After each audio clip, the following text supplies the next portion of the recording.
The Rangers defeat the Columbus Blue Jackets 6-2, and with this win, they find themselves 2 points behind the New Jersey Devils, and they are playing New Jersey Thursday night at the Prudential Center.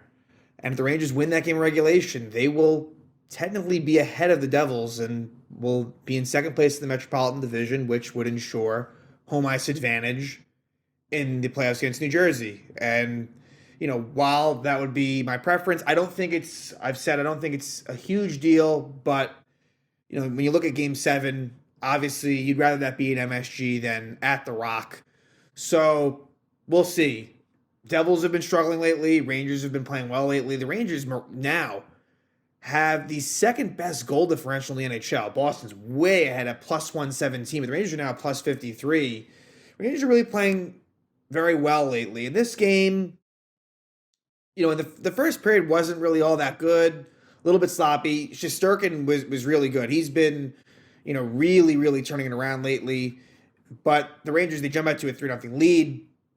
And, we've seen that a lot lately for the Rangers. And, Columbus is one of the worst teams in the league. So, I'm not going to take a whole lot from this game. Rangers improved to 44, 20, and 10. But they're getting production, pretty much throughout the lineup. Ryan Lindgren out again. And, with him, should take as long as he needs to come back. And, what else is good is that the Rangers didn't sustain any injuries in this game. And for me, that's one of the biggest things. So, like I said, the Rangers jump out, really, really quick start. I did mention that last game, we did see Kreider and Panarin switch lines, which I didn't love. Luckily, they went back to the way that it had been. So Panarin is with Zibanejad and Tarasenko, Kreider back with Trocheck and Kane. But the kid line kind of carries over the success that they had from last game, as Philip Hedl at 5:23 of the first scores his 22nd goal of the season from Alexis Lafreniere and Keandre Miller. It was a shot by Miller from the point. Lafreniere was there trying to score, but eventually Hedl is the one that finds the loose puck and scores past the Columbus goalie Hutchinson. So the Rangers take a 1-0 lead. And then a minute and 27 seconds later, Vlad Tarasenko gives the Rangers a 2-0 lead. So it's Tarasenko's 16th goal overall on the season. I believe, his 6th goal as a Ranger. And give the assist to Braden Schneider and Ben Harper. This is a play where Ben Harper tried to put it to the middle, and it ends up working out for the Rangers, where the Harper pass ends up on Schneider's stick. Really nice play to an open Tarasenko and a nice deflection in. So the Rangers take a 2-0 lead there. And then a minute and 10 seconds later, they score again, and it's Patrick Kane. Patrick Kane scores his 21st goal of the season and his 6th with the Rangers. No, his 5th. His 5th with the Rangers. And the assists go to Trocheck and Kreider. Nice passing play. Kreider to Trocheck finds Kane, and Kane with some patience, who almost scored. Kane almost had a goal right before that. So it's nice to see the new acquisitions, Tarasenko and Kane, score goals. The Rangers take a 3-0 lead. But I got to say, before that, Igor was making some really good saves. And at 11:18, Chris Kreider takes an interference penalty, and on that penalty, Columbus scores a power play goal. So the Rangers, who had a good penalty kill streak, it comes to an end. It's the only power play goal they'd allow in this game, and it was Marchenko scoring his 20th goal of the season from Roslovic and Johnny Gaudreau. And so that cuts the lead to 3-1.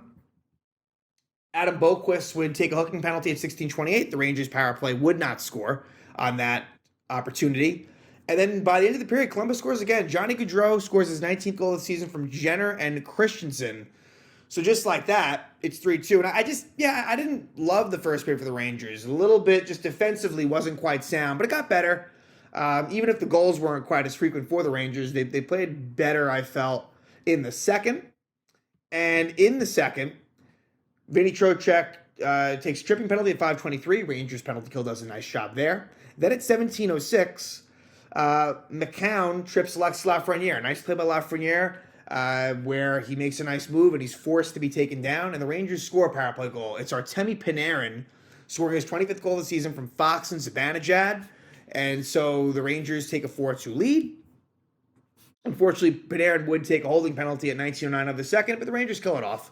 The Rangers take a 4-2 lead into the third, and I thought the Rangers played a pretty sound third period. Chris Kreider takes another penalty. He high sticks Boquist at 2:43, but the Rangers penalty kill does a nice job and keeps it at 4-2. Then at 14:27, Mika Zibanejad scores his 38th goal of the season from Panarin. Really nice pass by Panarin. Zibanejad kind of gave Panarin space.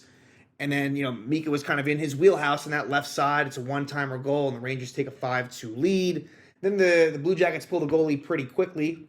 And Vinny Trocheck, who hadn't scored a goal in a while, I think he's been, getting a decent amount of assists.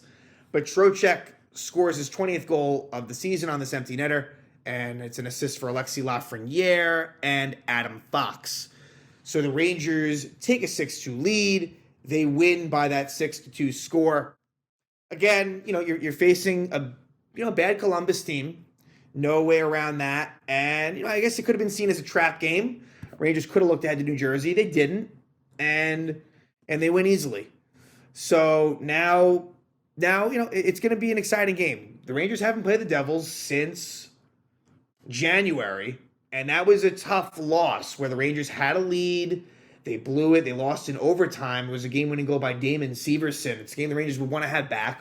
Although, earlier in the season, the Rangers won a game at MSG in similar fashion where they came back and Philip Hedl had the game-winning goal in overtime. So the season series is on the line. Not that's all that important, but really more so just in the standings. The Devils trending downward. The Rangers going in the right direction. And I think the atmosphere will be fun in all likelihood, regardless of, really what happens here. I guess especially if the Rangers win, but it's looking like Devils-Rangers. As it stands right now, Rangers are only 5 points behind Carolina. Carolina does have a game in hand. Carolina lost tonight. But I still do think Carolina holds on to the number 1 spot, and so that would leave you with a very likely Devil-Ranger first-round playoff series, and we will see who has home ice. And honestly, this game on Thursday very likely could determine that. Certainly if New Jersey wins, then you really give New Jersey the edge. They would then take a 4-point lead on the Rangers. But if the Rangers win, and if it's in regulation, they will technically, miraculously, the Rangers were behind the Devils pretty much all season. And so it's kind of crazy that we're here right now. But we are, and I'm very much looking forward to that game. But for tonight, at MSG, the Rangers defeat the Columbus Blue Jackets 6-2.